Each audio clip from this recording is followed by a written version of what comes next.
तो दोस्तों finally Marvel fans को मिल गया है न्यू कैप्टन अमेरिका, जिसके पास अब सिर्फ शील्ड ही नहीं बल्कि उड़ने वाले विंग्स भी हैं।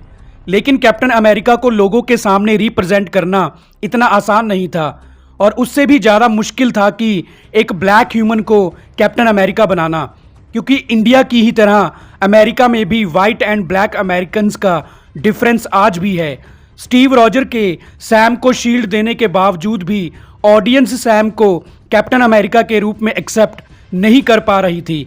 लेकिन अब the Falcon and the winter soldier series को देखने के बाद लोगों ने सैम को ही न्यू कैप्टन अमेरिका मान लिया है। थैनोस की चुटकी के बाद आधी दुनिया तबाह हो गई थी और जब 5 साल बाद लोग फिर से वापस आए तो काफी कुछ बदल गया था। कुछ लोग बेघर हो गए थे और कुछ नए लोग भी दूसरी जगहों से आ गए थे। तो ऐसे में गवर्नमेंट को ये डिसीजन लेना था कि वो सबके साथ एक जैसा इंसाफ करे, लेकिन ऐसा नहीं हुआ। गवर्नमेंट ने अपने खिलाफ आवाज उठाने वाले फ्लैग स्मैशर्स को टेररिस्ट का नाम दे दिया, जिस वजह से कार्ले मॉर्गन ने अपनी एक अलग दुनिया तैयार करने के लिए सीरम का इस्तेमाल किया और एक जहां एक पहचान का नारा लगाकर अपनी अलग दुनिया बनाने की कोशिश करने लगी। The falcon and the winter soldier की कहानी लोगों के बीच इस डिफरेंस को खत्म करने पर ही बेस्ड है, जिसके लिए सैम खुद जिम्मेवारी लेता है।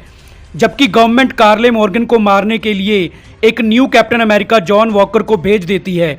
जॉन वॉकर स्टीव रॉजर की ही तरह वाइट स्किन और गोल्डन हेयर्स वाला एक सोल्जर है।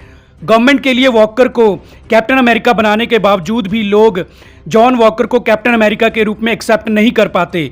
इसलिए जॉन वॉकर खुद को पावरफुल बनाने के लिए सीरम ले लेता है, जिस कारण वो कैप्टन अमेरिका तो नहीं बन पाता, लेकिन हमको नेक्स्ट सीरीज में वो विलन के रूप में जरूर दिखाई देगा। कार्ले मॉर्गन शैरन के हाथों मारी जाती है। शैरन यानी कि फैल्कन की फ्रेंड, जिसके बारे में फैल्कन ये नहीं जानता कि शैरन ही पावर ब्रोकर है, और वो भी नेक्स्ट सीरीज में हमको एक विलन के रूप में दिखाई देगी।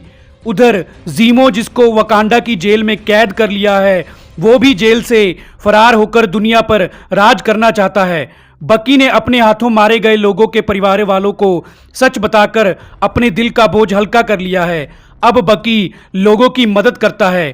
तो फाइनली सैम ने कैप्टन अमेरिका बनकर लोगों के दिलों में ब्लैक एंड वाइट अमेरिकन्स के बीच के फर्क को खत्म कर दिया है और गवर्नमेंट को भी ये एहसास दिला दिया है कि उनको अपने सभी फैसले लोगों को एक बराबर मानकर ही लेने चाहिए।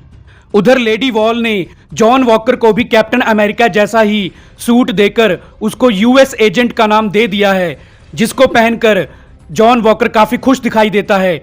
इसलिए अब सैम यानी न्यू कैप्टन अमेरिका के लिए प्रॉब्लम्स कम नहीं होती, बल्कि उसके दुश्मन और भी बढ़ गए हैं।